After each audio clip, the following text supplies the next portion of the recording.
Actually வந்து நான் வந்து ஒரு 15 படம் பண்ணியிருக்கோம். 13 படம் ரிலீஸ் ஆயிடுச்சு. இப்போ 14வது படம் வந்து இந்த வர 13ஆம் தேதி விடிஞ்சா எனக்கு கல்யாணம் அந்த படம் ரிலீஸ் ஆகுது. அதில் வந்து டைரக்ஷன் அண்டு கேமரா அதில் பண்ணியிருக்கேன். ஹீரோ தான் பண்ணியிருக்கிறேன். நான் ஹீரோவாக வந்து எனக்கு இது 5வது படம். ஆனால் வந்து நான் 4 படம் என்னோட டைரக்ஷன் தான் பண்ணியிருக்கிறேன். முதல் வெளி டைரக்ஷனில் தான் பண்ணியிருக்கிறேன். ஒரு சின்ன குட்டி கதை மட்டும் சொல்லிட்டு இது பண்ணுறேன். ஒரு பெரிய மகாராஜா, அவருக்கு ஒரே ஒரு பொண்ணு. சார் கல்யாணம் பண்ணி வைக்கலாம் அப்படி சொல்லிட்டு ஊரில் அனௌன்ஸ் பண்ணுறேன். என்னென்னா அவங்கள ஒரு பெரிய ஏரி, அந்த ஏரியில் குதித்து யார் ஃபஸ்ட்டு வராங்களோ அவங்களுக்கு அந்த பொண்ணை கல்யாணம் பண்ணி தரேன்னு சொன்னதுனால அங்கே இளைஞர்கள்லாம் ரெடி ஆகிட்டாங்க. அதில் சில கண்டிஷன் போட்டிருந்தாரு. வசதியான ஆள் இருக்கக்கூடாது, பெரிய ஆள் இருக்கு, இப்படிலாம் சில கண்டிஷன் நிறைய கண்டிஷன் போட்டுருந்தாங்க. அதே நேரத்தில் வந்து அந்த தண்ணி வந்து அந்த டயத்தில் மாற்ற ஒன்று வெண்ணியாக மாற்றிடுவாங்க, இல்லைன்னா நல்ல கூலிங் மாற்றிடுவாங்க, இப்படி இருக்குது. ஸோ இதில் யார் நீ நீந்தி வரீங்களோ அவங்களுக்கு என் பொண்ணை கல்யாணம் பண்ணி தரேன், அது இல்லாமல் அந்த நாட்டில் நான் மகாராஜன் ஆக்கிடுவோன்னு ஒரு அனௌன்ஸ் பண்ணுறாரு. இது வந்து இப்போ இளைஞர்கள்லாம் பயங்கரமாக கிட்டத்தட்ட ஒரு 1000 பேர் வந்து நிற்கிறாங்க. இப்போ ஷார்ட் ஆகும் போது என்ன பண்ணுறாங்கன்னா அங்கே வந்து முதலைகள் பாம்புகள் ஃபுல்லாக அந்த இதில் விட்டுறாங்க. விட்டது எல்லாரும் 1 2 3 போது எல்லாரும் ஸ்டாப் ஆகி நின்றுறாங்க. ஒருத்த மட்டும் உள்ளே விழுந்துடுறான். எல்லாரும் ஆச்சரியப்படுறாங்க. அவன் ஸ்பீடாக போயிட்டு ஃபஸ்ட்டு வந்துடுறான். மன்னர்லேருந்து அத்தனை ஒரு ஆச்சரியம். ஏன்னா உள்ள வந்து முதலைகள் இருக்குது, பாம்புகள் எல்லாமே இருக்குது. இதை தாண்டி வந்துட்டாங்க. இவர் தான் புரிஞ்சு அனௌன்ஸ் பண்ணும்போது இவர் தேடிட்டு இருக்கார் ஒருத்தரை. சரி யாரா போகும்போது நீ யாரை தேடுறீங்க அப்படிங்கும் போது, இல்லைங்க என்னை யாருக்கு தள்ளி விட்டாங்க அவன் தேடிட்டு இருக்காங்க, நான் உயிர் பண்ணி வெளியே வந்தேங்க. அதே மாதிரி தான் ஒவ்வொரு படத்துலையும் என்ன யாரோ ஒருத்தர் தள்ளி விட்டுறாங்க, அவங்களுக்கு பிடிச்சி நான் வெளியே வந்து படம் ரிலீஸ் பண்ணிட்டு இருக்குது. இதுதான் வேற ஒன்றுமே கிடையாது. அதாவது படம் வந்து சக்ஸஸ் பண்ணுற காரணம் அதாவது நான் ரிலீஸ் பண்ணுறதுக்கு காரணம் சரி போதும் இந்த படத்தோட போதும், நம்ம வந்து கேமரா படம் போயிடலாம், நடிக்க போயிடலாம் போது யாராவது ஒருத்தர் வருவாங்க, சார் டைரக்ஷன் பண்ணலாம்பாங்க, கதை சொல்லுவாங்க. சரின்னு சொல்லி கொஞ்சம் தூரம் பண்ணதுக்கப்புறம் ட்ராவல் பண்ணதுக்கப்புறம் அவங்க ட்ராவல் நிப்பாட்டிடுவாங்க. அப்புறம் நான் ட்ராவல் பண்ணி கரை சேர வேண்டியது இதுதான். அதே நேரத்தில் சிங்கமணியன் ஒரு என் படத்தில் வந்து நிறைய ஆர்டிஸ்ட் நிற்கும்போது சிங்கமணியன் சொல்லுவார், நம்ம பட்ஜெட்டில் பண்ணும்போது சின்ன மேட்டராக எடுக்கணும், பெரிய மேட்டர் எடுக்கக்கூடாது. பெரிய மேட்டர் எடுத்தால் நம்ம வந்து ஒன்றும் பண்ண முடியாது. சின்ன மேட்டர் தான் அது டீட்டெயில்ஸ் எல்லாம் பண்ணோன்னா ஒரே ஊருக்குள்ளே கதை முடிகிற மாதிரி வைக்கணும், அப்புறம் தான் படத்தை பண்ணி ரிலீஸ் பண்ண முடியாதுமாங்க. அதுமாதிரி நான் எடுக்கிற படங்கள் எல்லாமே வந்து ஒரு ஊருக்குள்ளேயே நடக்கிற கதையாக இருக்கும், சின்ன கதையாக இருக்கும். அந்த சின்ன மேட்டர் டீட்டெயில்ஸ் பண்ணி அதை ரிலீஸ் பண்ணும்போது நமக்கு மக்கள் பக்கத்தையும் ஆதரவு கிடைக்கும். அதே நேரத்தில் நம்மளுடைய ஏன்னா இன்றைக்கி வந்து புது படங்களோட சின்ன படங்களுக்கு வந்து தேட்டரில் வந்து வசூல் ரொம்ப கம்மி தான். அதை நம்ம கஷ்டப்பட்டு ரிலீஸ் பண்ணணும். ஸோ அதை ரிலீஸ் பண்ணால் தான் மற்ற ரைட்ஸ் எல்லாமே விற்கும். அதனால் நம்ம ஒரு பட்ஜெட்டை வச்சுக்கிட்டு அந்த பட்ஜெட்டில் படம் பண்ணாமல் ஈஸியாக ரிலீஸ் பண்ணால் நிறைய பேர் இயக்குநர்கள் என்ன பண்ணுறாங்கன்னா ஷூட்டிங் வரைக்கும் தான் பட்ஜெட் போடுறாங்க, இல்லை ஷூட்டிங் சென்சார் பண்ணி பட்ஜெட் போட்டுட்டு அது முடிஞ்சிருச்சு அப்படின்னு ரிலாக்ஸ் ஆகிட்டா ஒவ்வொரு ஆளாக போய் பார்க்குறாங்க, படம் விற்க முடியல. ஆனால் நம்ம எந்த அளவுக்கு ஒரு படம் வந்து இப்போ ஃபஸ்ட் ஸ்டார்டிங்கில் வந்து கதையை டிஸ்கஷன் பண்ணுறதுக்கு 10 பேர் கூப்பிடுறோம், 10 பேர் வச்சு டிஸ்கஷன் பண்ணுறோம், லொக்கேஷன் பார்க்குறோம், கதை எடுக்கிறோம், அப்புறம் எடிட்டிங் வந்து எல்லாமே பண்ணுறோம். ஆனால் ரிலீஸுக்கு யாருமே இதேமாதிரி ப்ரீ பிளான் பண்ணுறது கிடையாது. படம் முடிச்சிச்சா யார்ட்டே கொடுக்கணும், ரிலீஸ் பண்ணணும், இல்லை ஒரு 4 தேட்டர் பண்ணணும், 10 தேட்டர் பண்ணிவிட்டு தான் நினைக்கிறாங்க, அதனால் ஓடாமல் போயிடுது. ஸோ ரிலீஸுக்கும் நம்ம வந்து அந்தளவுக்கு வேலை செஞ்சோம்னால் ப்ரீ ப்ரொடக்ஷன் எந்த அளவுக்கு வேலை செய்கிறோம், ஷூட்டிங்கில் எந்த அளவுக்கு வேலை செய்கிறோம், ரிலீஸ் வேலை செஞ்சால் கண்டிப்பாக சக்ஸஸ் பண்ணலாம். இன்னும் ஜாமான் எல்லாமே பேச இருக்குது, டைமர் ஆகிட்டு இருக்குது. இதில் நடித்த இந்த சவுண்டில் நடித்த எல்லாருக்குமே வந்து நான் வந்து வாழ்த்து சொல்ல விரும்புகிறேன். இதில் நடித்த கதாநாயகி ஆஷிபா அவர்களுக்கும், ஷோபி அவர்களுக்கும், ரெஜி அவர்களுக்கும், அதுக்கு ஜார்ஜ் அவர்களுக்கும், ஹீரோ அவர்களுக்கும், அதுக்கப்புறம் வந்து மேடல் வேறு யாரா, அதுக்கப்புறம் லைலா நடித்தாங்கல்ல, சூப்பராக பண்ணீங்க. அதுக்கப்புறம் எதிரிங்க, அதுக்கப்புறம் வந்து பாப்பாஸ் ஓவியா, அதுக்கப்புறம் யார் நடிச்சிங்க சார்? நீங்கள் கொஞ்சம் சவுண்டு படத்தை எந்திரிச்சு மட்டும் எல்லாம் கொஞ்சம் எந்திரிச்சு கை தூக்குனீங்கன்னா எல்லாமே பார்த்து விட கொஞ்சம் எந்திரிச்சு எல்லாருமே கைதுனா இவங்க எல்லாருமே மிக பிரபலமாக நடித்தாங்க. ஸோ இவங்க எல்லாருக்கும் ஒரு கிளாப்ஸ் அடிங்க எல்லாம் உங்கள் சார் சார்பா எல்லாருமே கை தூக்குங்க ஒரு டைமு பார்த்துங்களுக்கு. Okay sir. எனக்கு பேர் சில பேர் தெரியல, ஐயோ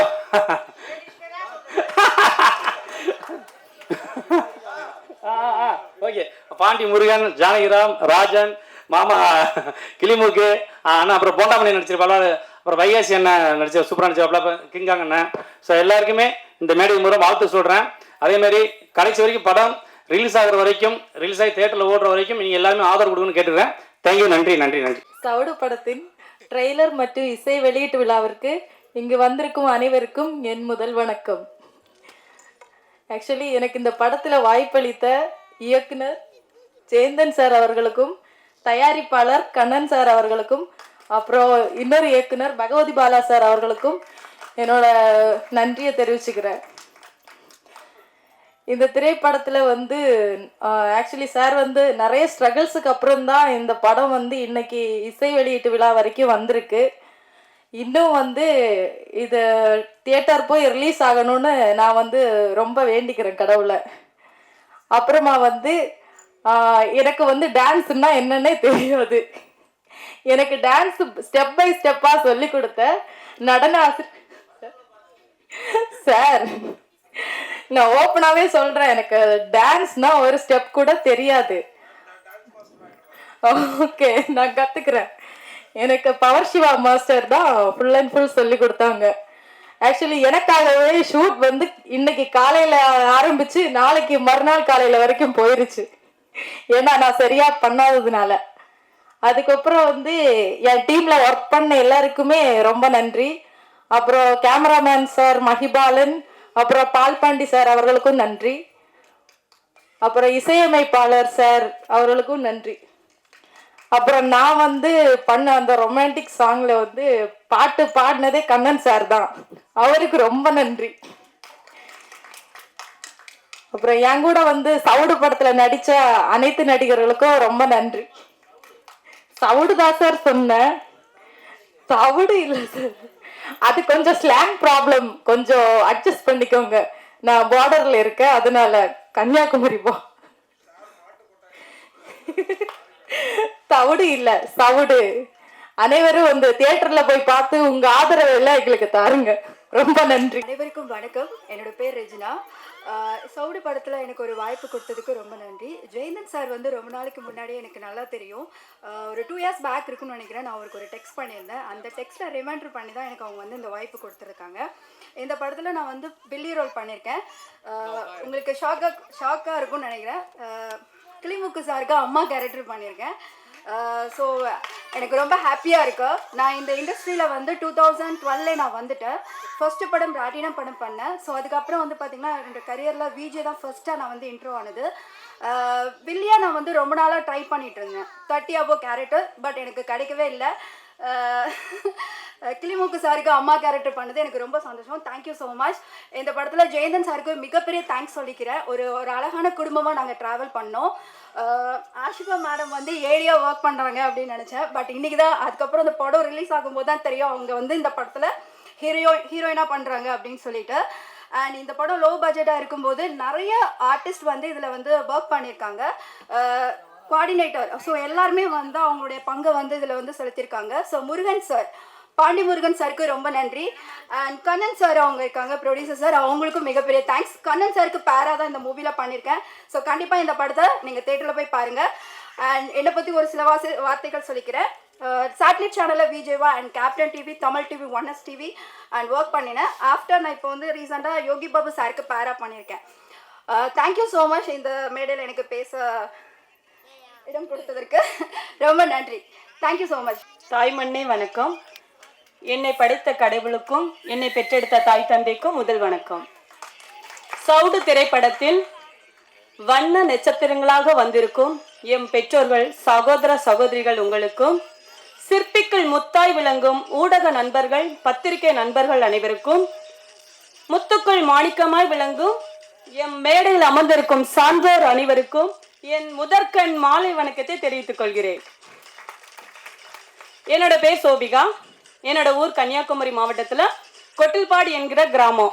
இந்த கிராமத்துலேருந்து வந்த பொண்ணு தான் இன்னைக்கு இவ்வளோ அழகாக உங்ககிட்ட ப்ரொடக்ட் பண்ணி நிற்கிறேன். அதுக்கு காரணமான நான் முதல்ல வணங்குறது பகவதி பாலா சார் தான். என்னை சினிமாவுக்கு முதலில் என்னை அறிமுகப்படுத்தின ஆளினால் அழகுராஜா பகவதி பாலா சாருக்கு கோடான கோடி நன்றிகள்.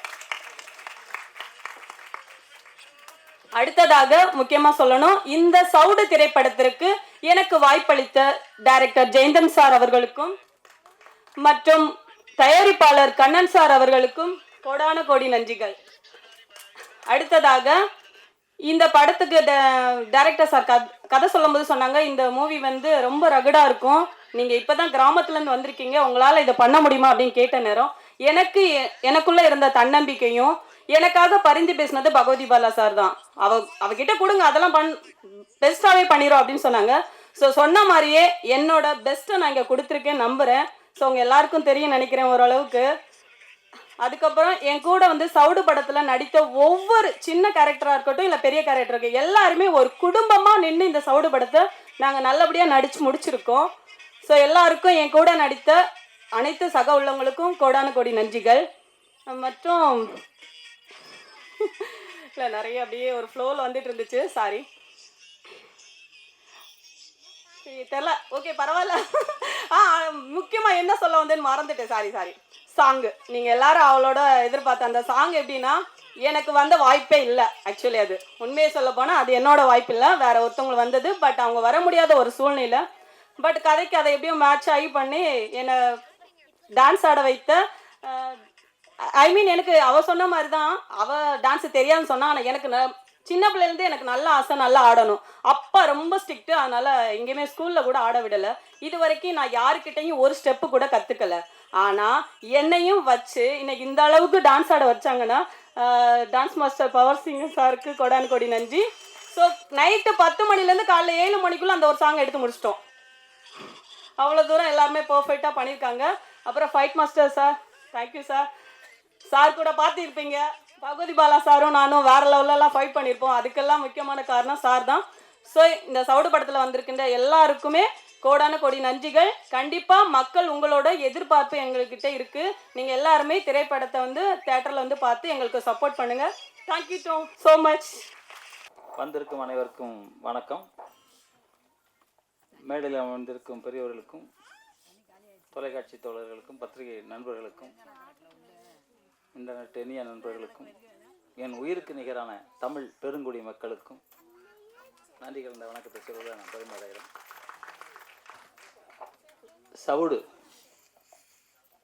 சவுடுனா என்ன சார்? எதுக்கும் உதவாதா? அதான் இல்லை அது வந்து இப்போ எதுக்கும் உதவும். சவுடு மண்ணு இப்போ நிறைய விற்கிறாங்களே, விவசாயத்துக்கு உதவுது. ஓகே, ஆனால் இதில் நிறையா உதவுற மாதிரி டைரக்டர் பண்ணியிருக்காரு.